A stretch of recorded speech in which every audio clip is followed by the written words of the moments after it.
Reportajes, Trenes por Siempre. Hola, ¿cómo están? Los invitamos a ver un reportaje que le hicimos a Rubén Pollo Sobrero, secretario general de la Unión Ferroviaria Seccional Oeste.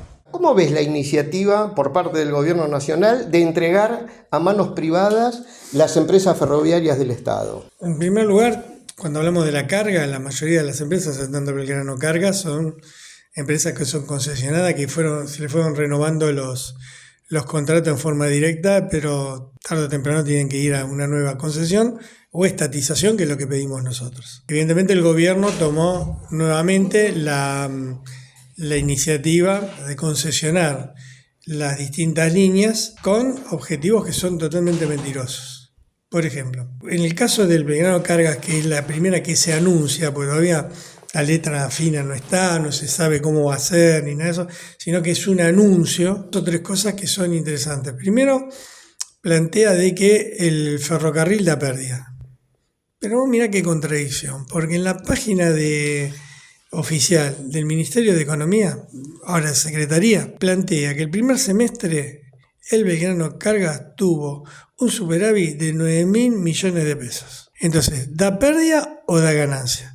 ¿De qué se agarra? Se agarra de que hubo 11.000 millones de pesos del año pasado de gastos por las vías, todo eso, que eso tiene que ver cuando el Estado se tuvo que involucrar por la cantidad de descarrilos que han habido en la carga, porque las empresas concesionadas no hacen las inversiones que tienen que hacer, nunca las hicieron, y no hay que olvidarse que el año pasado, según la CNRT informa, no nosotros, tuviste 435 descarrilos en un año en la parte de la carga. Eso es gravísimo y por eso tuvo que intervenir el Estado y tuvo que pagar. Entonces lo ponen eso como un gasto, que en realidad no es un gasto, eso es algo que tenían que haber hecho los privados y no lo hicieron. Digamos que es una inversión que fue necesaria hacerla. Sí, lo que pasa es que yo sostengo que atrás de cada descarrilo que sale entre 1 millón y 5 millones de dólares, hay todo un negocio. Porque no puede ser que vos tengas un descarrilo y medio por día, en un promedio, durante un año y no te preocupe demasiado. Claro, después uno se pregunta, pero ¿quién paga esto? Porque alguien lo tiene que pagar, ¿no? Un descarrilo, la pérdida de lo que llevas, todo eso. Y bueno, ahí está Nación Seguro, es decir, vos y yo que le pagamos a los empresarios las cagaditas que ellos hacen, ¿no? ¿En qué difiere la situación actual con respecto al concesionamiento de los ferrocarriles con respecto a lo que se hizo en la década del 90? Que todavía no está la letra chica, ¿cómo se va a hacer? Lo que dicen que va a ser distinto, ahora privatización es privatización. Estamos yendo a contramano del mundo, porque en todo el mundo los ferrocarriles vuelven a ser estatales, Inglaterra, un lugar más emblemático que ese. Y acá estamos discutiendo, todo lo que es la carga, que es lo que deja ganancia, se lo das a las grandes empresas que son exportadoras de granos, le dejas el tren como flete propio. Que te llega a la ridiculez que una empresa como por ejemplo el NSA, que el dueño es aceitera de esa, el senador Urquía, no tiene ningún problema en extorsionar a los chacareros de Córdoba, de Santa Fe, de todas las provincias que cuando sacan sus cosechas, como el NSA solamente lleva los granos de aceitera de esa, se los tenés que vender a ellos. Entonces ahí te extorsionan, porque esta empresa, miran, depende de lo que cómo estás, es el precio que te lo pagan. Si no, tenés que recurrir al camión que te sale 10 veces más el flete y el chacarero termina perdiendo. Entonces, es ridículo que nosotros tengamos una empresa que esté dividida en pasajeros y carga cuando todos sabemos que la carga es la que financia al pasajero. Cuando fue que Milei dijo que Aerolíneas se le iba a dar a los trabajadores, nosotros como gremio, como seccional, dijimos, denos a nosotros que nosotros sabemos cómo hacerlo. Y denos la carga y nosotros con la carga te podemos garantizar que nunca te vamos a pedir un peso como Estado, porque lo podemos poner en funcionamiento. Vos fíjate que hoy solamente el 2,5% de lo que se transporta en el país se hace por trenes. El resto se hace por camiones. Cuando era estatal era el 40%. Llevándolo al 40% nosotros podemos hacer que la gente acá viaje gratis. Ya lo habló Scalabrini Ortiz, ustedes son del palo, saben de lo que estoy hablando. El ferrocarril brinda una función social. Nosotros lo que tenemos que discutir es, las empresas del Estado que cumplen una función social, o es un servicio. ¿Cuál es el rol que tienen que cumplir? Porque si el rol tienen que dar ganancia como te plantea Milei, mira, es muy sencillo. todos los lugares que no son rentables levantamos el servicio y el boleto lo cobramos lo que se tiene que cobrar. Un boleto de Moreno 11 lo cobramos 5 lucas. Y el que no tiene la guita que se vaya caminando. ¿Vos opinás que podemos hacer eso? No, porque no se está teniendo en cuenta lo que en otros países se denomina el beneficio público. Exacto. Que si, digamos, una línea ferroviaria le sirve a la comunidad, se sostiene, el Estado lo sostiene porque es mucho más importante que lo que pueda, el déficit de caja que pueda llegar a dar, me parece. Esa teoría que vos estás planteando la desarrolló muy bien Scalabrini Ortiz. Por eso hablaba de las venas de la República Argentina, ¿no? Que eran los ramales y las vías que atravesaban todo el país. Por eso es fundamental, cuando se habla, acá se habla muy a la ligera del plan motosierra, toda esa cosa que dicen los libertarios que evidentemente desconocen el tema, o cuando se la agarran con Aerolíneas Argentina, que es una de las 5 empresas más importantes del mundo, y te dice, deja pérdida. Mira, es sencillo, no vamos más al Chaco, no vamos a los lugares, y me gustaría saber cómo hacen para venir los chaqueños que hacen, se vienen a dedo del Chaco hasta acá, hasta Buenos Aires. Es decir, se cumple una función social en los lugares que son rentables y en los que no son rentables, por eso son empresas que cumplen una función social. El gobierno tiene, primero, un odio de clase, y segundo, tiene un proyecto de llevarnos a la Argentina al año 30. Un grupo de familias muy ricas que viven a costa de millones de trabajadores que terminan viviendo en conventillos. Por eso no es que atacan a los ferroviarios somos parte del ataque.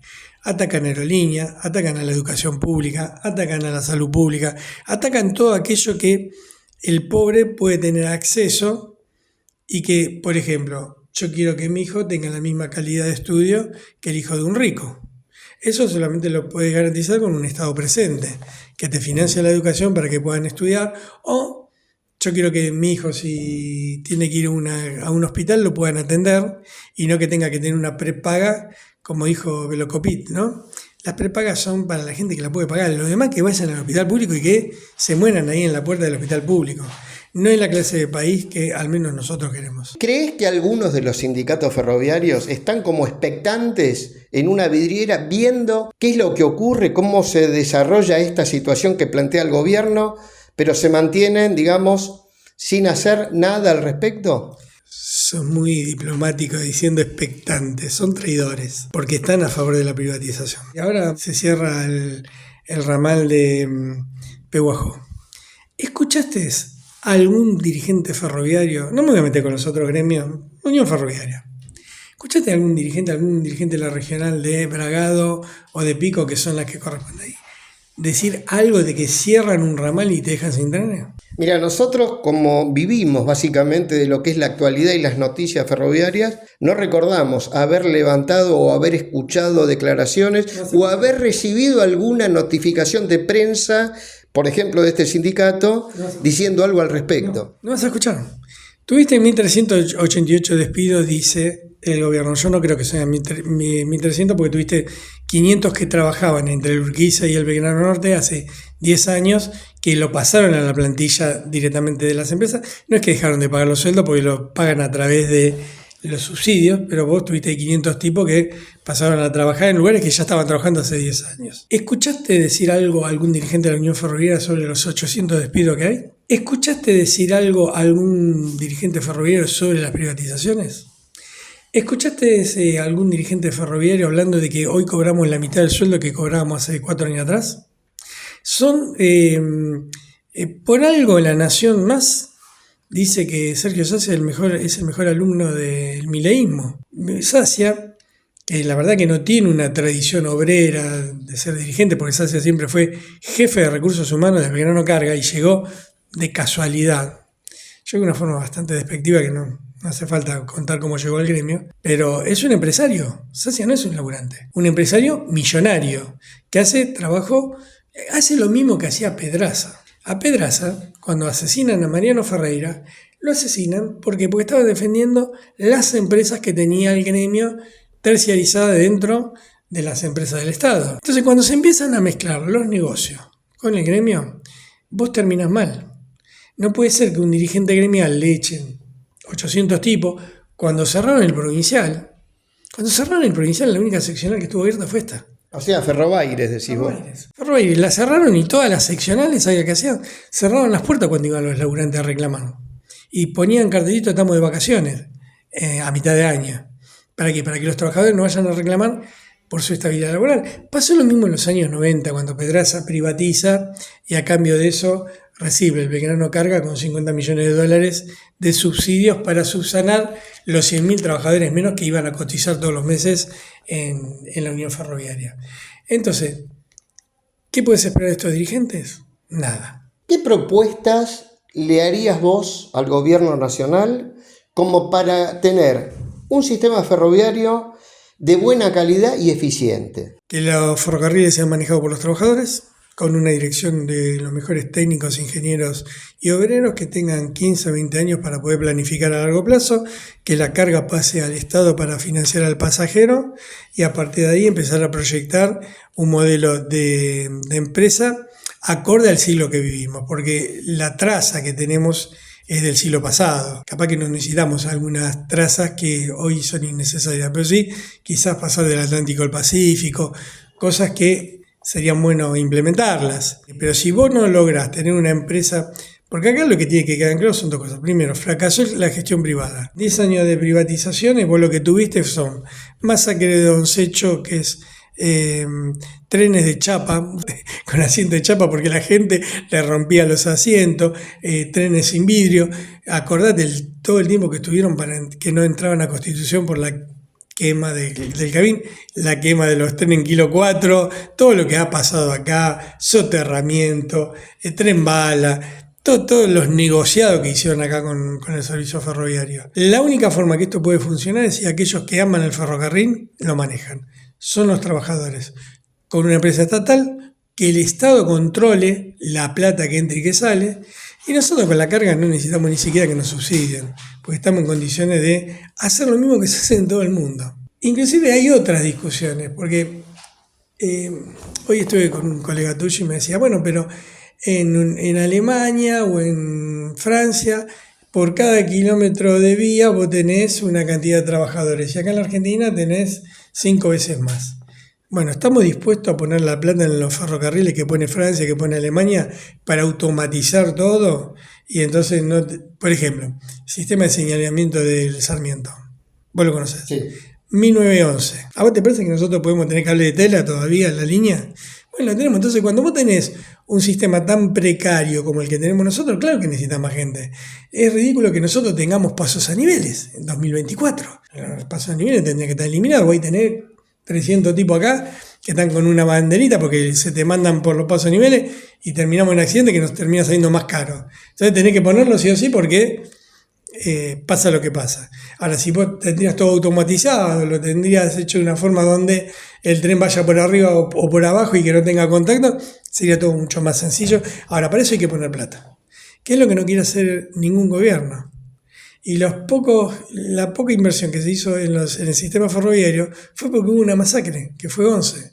Porque si no, todavía tendríamos los viejos Talliva. Vos tocaste en varias oportunidades el tema cargas. En la Argentina es como que el 90% de las cargas las transporta el camión y no el tren. ¿Vos entendés que debiera haber un sistema como más coordinado entre ambos modos de transporte, como para llegar a un intermodalismo más lógico? No solo eso.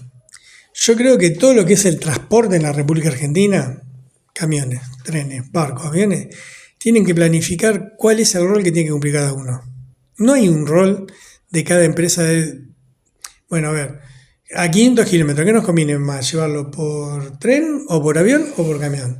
1000 kilómetros, ¿qué nos conviene más? Entonces planificar todo lo que es el transporte del país con una proyección a 15 o 20 años. No hay proyecto a largo plazo y política de Estado. El último proyecto que hubo hacía más de 5 años fue el plan quinquenal de Perón. Te lo dice alguien que es socialista, yo no soy peronista. Ahora, en el plan quinquenal se planificó a 25 años.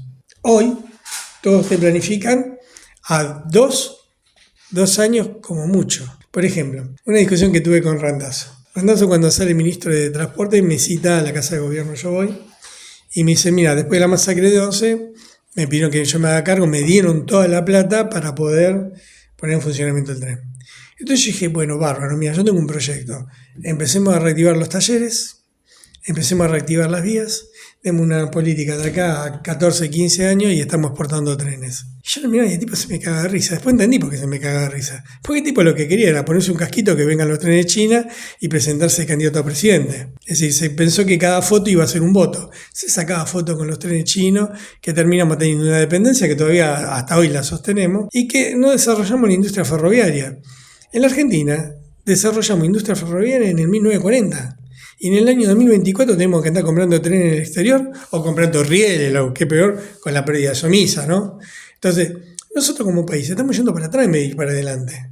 Y eso se lo debemos a los políticos berreta que tenemos, a los gremialistas berreta que tenemos y a los empresarios que viven de la teta del Estado, porque todos hablan en contra del Estado, pero todos viven de la teta del Estado, ¿no? Y si querés acá te puedo dar nombres concretos: Romero, Urquía, Techín, Cargill, Delfus, yo qué sé, todas las empresas que hablan todos en contra del Estado, pero después todos van a buscar la tarasca a la Casa Rosada para que le pongan la platita de los subsidios para que se la lleven ellos para su casa. Pollo, te agradecemos mucho y bueno, seguimos obviamente en contacto. Sigamos en contacto. Le pido, como este es un medio nuestro, de los trabajadores ferroviarios, le pido a todos los trabajadores ferroviarios, no se arrodillen ante nadie. Peleen porque esta empresa es nuestra y no nos la pueden seguir regalando ni usando en beneficio de algunos empresarios. El ferrocarril es del pueblo y nosotros como trabajadores tenemos la obligación de defenderlo para que el pueblo pueda viajar económico, con servicios seguros y con la mejor servicio que se pueda brindar. Y eso depende de nosotros como laburantes. Muchas gracias. No, gracias a vos.